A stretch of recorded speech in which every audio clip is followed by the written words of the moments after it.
Welcome back to What the Duck Auto. I'm Trey, and let's get this wiring video knocked out for y'all. So I uploaded a short to YouTube about what I've done so far.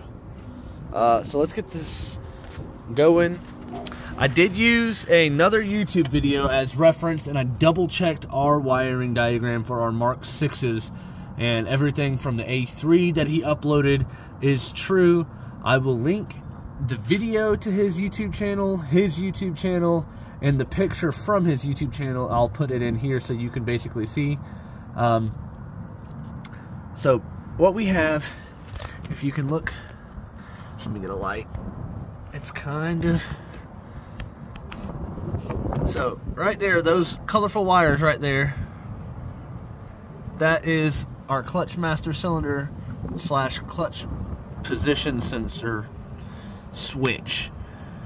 And I've taped it all together to make one fine loom. There's 4 wires and a 5-pin connector, needless to say. So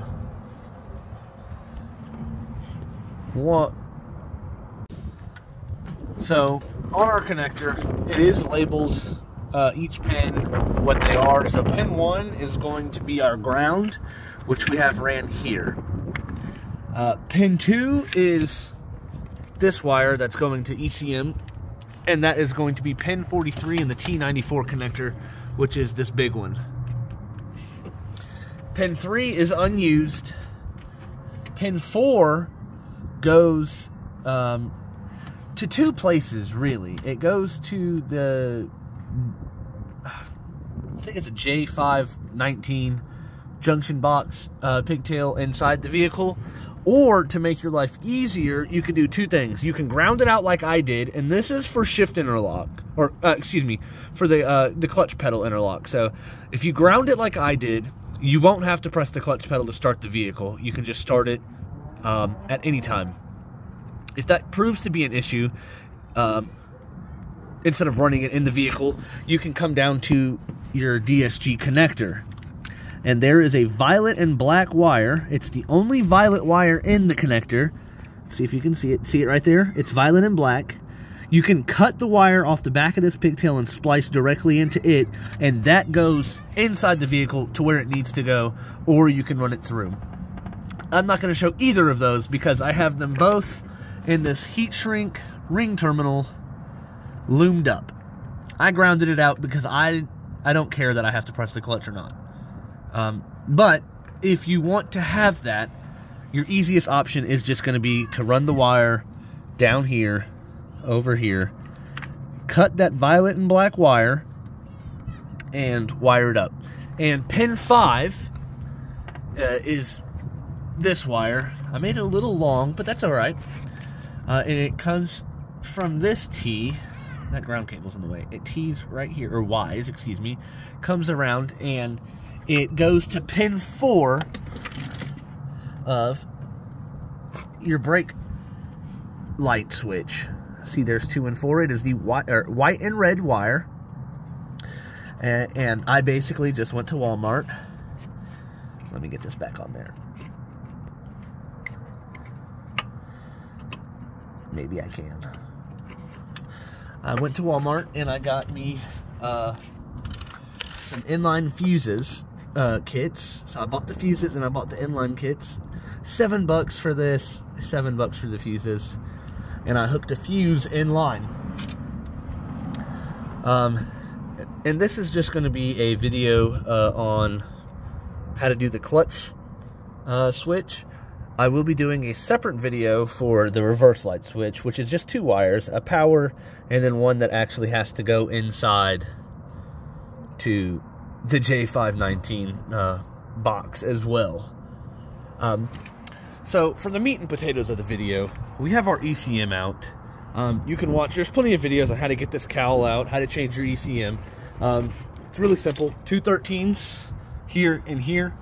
You pop your windshield wipers off, pain in the butt, I get it. And you take your weather stripping across. There's another piece that goes from here to here, 10mm nut, 10mm bolt. But let's go ahead and take, these are like bolts They basically break off whenever they get tightened, just like you would find in an ignition switch. I'm using vice grips. Let me get this off and then we'll go further. Just proof that it works.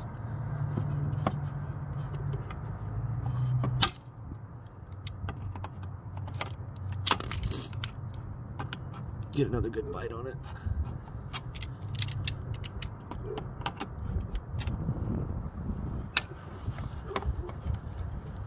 And we'll take this tamper-proof housing off my ECM. If you're using vice grips like I am, this side is going to be kind of a pain in the butt. I bent this tab out of the way so I can actually turn the vice grips.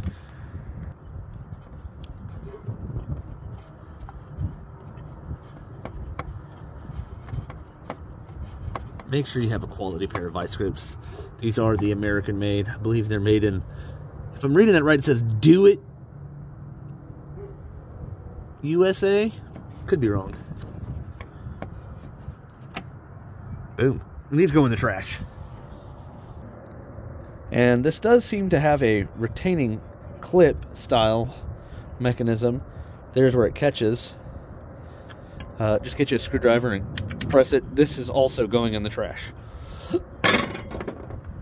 Now we're going to unplug this. To unplug it, pull.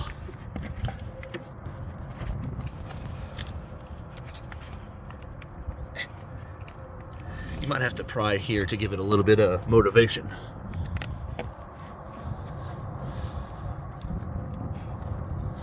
Because this has probably never been opened. Let me get this open real quick. This is not... I have both of them off just to show you. We're looking for the 94 pin connector. And see if I can get it to focus. It'll show you how many total pins there are at the bottom right hand corner.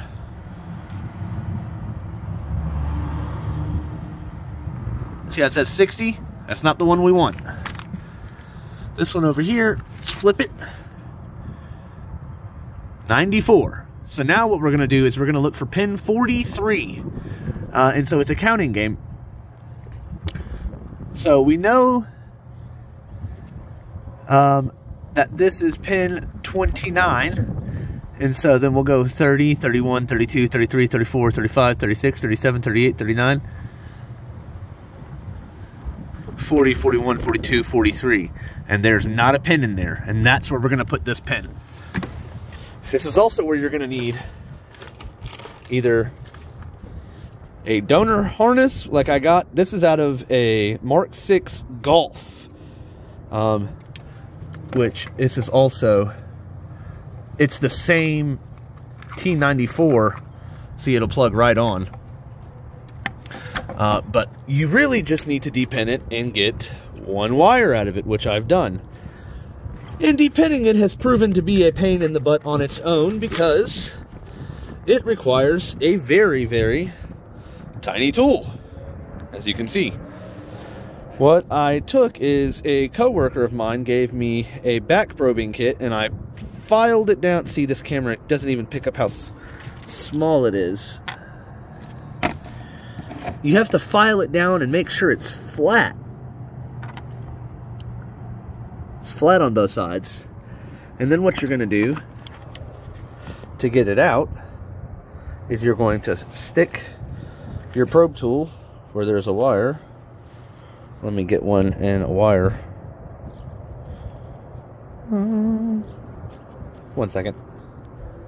You're going to stick it in the smaller hole, not the one where the terminal is, and you're going to feel it compress that little retaining clip in there. Oops, I bent it.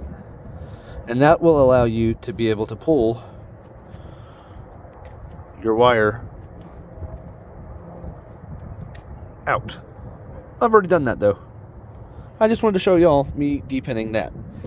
Let me tear this apart and I'll get right back at y'all.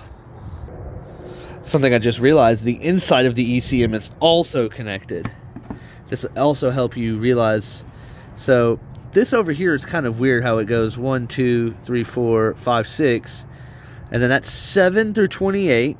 That would be 29 to, is that a 60? No, 50?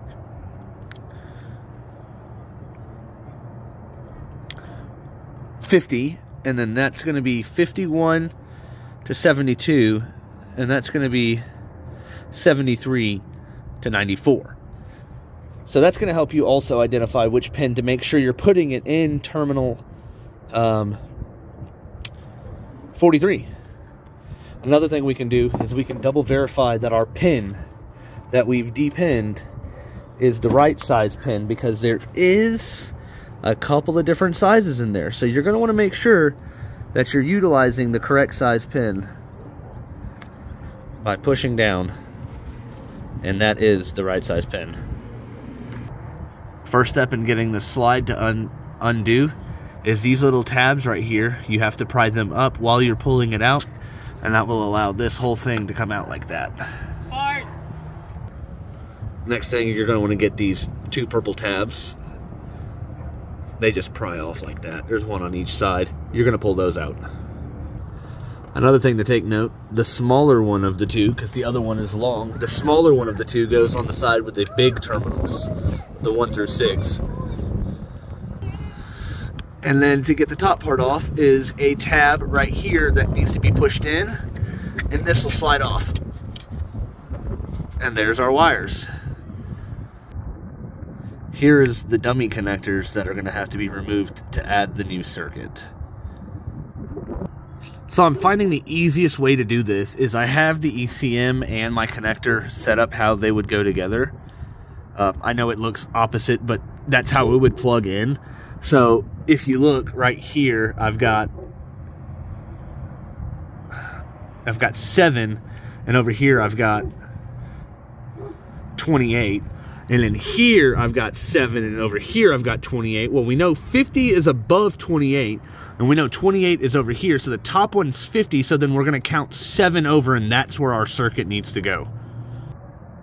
It is also labeled on the back side, so we're going to be adding it to this black plug. So the next thing I've done is I've routed the ECM wire up through here, through where it goes through. I've added some friction tape here. I do plan on wrapping this whole thing in friction tape, but just for the sake of keeping the video short, I've wrapped it right here so I at least know that I'm not going to be chafing my wire there.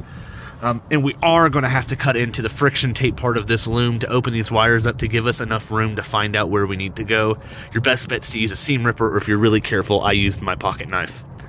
And then another thing you're going to do is purchase some of this friction tape. Let me get this out, put the pin in, and then we'll go from there. And if you've made it this far, slap that like button. Took a lot of research, and you know, thankfully we've got resources like YouTube and Google, and then obviously at work I've got a Shopkey where I can actually, you know, verify diagrams, you know. So I'm just trying to get this information out there for anyone who still has a Mark 6 and is doing this swap. I know a lot of people have upgraded to the Mark 7 platform, and then, you know, Mark 8, or they've gone to the Audi. So let me do this, and then we'll get back at it. I found some more exciting news. Well, let me show you. The video that I watched that is linked down below said that there'd be a dummy pin to help you find out which one it is. Well, there's 50, we need 43, and look at there. There's the dummy pin. We need to get that one out and put our wire there, because that would be 50. That'd be 50, 49, 48, 47, 46, 45, 44. The dummy pin is 43 for the manual transmission. That's where we want our wire. I have my improvised tool there and pulled out, and it does click in. Also, look at the orientation and what this comes out, because this is a plastic representation of the metal clip, and that's the way you're going to want to put your metal clip in. So for instance, let me grab one of these that I've depinned. Well, this is going to be the one we use. You can see that's the way it's shaped, like the plastic. Come on, camera. And it's not going to focus, but you get the point. Once you clip the wire in, you'll hear the audible click of the pin catching that tab, and give it a wiggle test. You want to make sure that that wire is in there and secured. I also went ahead and stripped the end of the wire, and we're going to get ready to add the wiring. To splice the wires, I'll be using a double-ended crimp and heat shrink with, I don't know, it's not really adhesive, but it's like sealing. You can see that lacquer on the inside. This is what we use at work. These are Motorcraft splices. You don't have to use these. You could totally use these heat shrink butt connectors. You can get these at Walmart, or you can solder it and heat shrink it. However you want to do it, just make sure you have a really good connection. Let me get this on and I'll get right back at y'all. All right, we have it heat shrinked. See, you can see the waterproofing gloop that comes out of them. There it is, it's added in. I'm gonna put all this back together. I'm gonna paint the cowl while I have it off. I'll be doing a video on the reverse light switch. I just wanted to get this video knocked out. And I'll be doing a video of coding, and hopefully my Autel scanner it's a bifunctional scanner, or bidirectional. So hopefully it will get it knocked out. But I'm gonna get this all wrapped up. There's no sense in me showing you me putting it all back together. I showed you how to take it apart. You can put it back together. We're getting closer.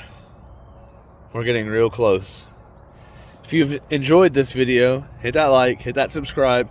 Like I said before, I'm going to link the guy's video so you can use that as reference as well, because that's what I did. And then I also went and verified with my own sources the wiring diagram at work. Make sure everything was going to match, because he was doing it in an Audi. This is going to be the first Mk6 DSG swap on YouTube. There's a Mk7 GTI. I think there's a Mk5 Jetta with a TDI. And then there's his Audi A3, but his is a Quattro as well, so there's a little bit more steps in his. Like I said, if you enjoyed it, a subscribe and a like really goes a long way. I'll catch y'all in the next one. I'm out.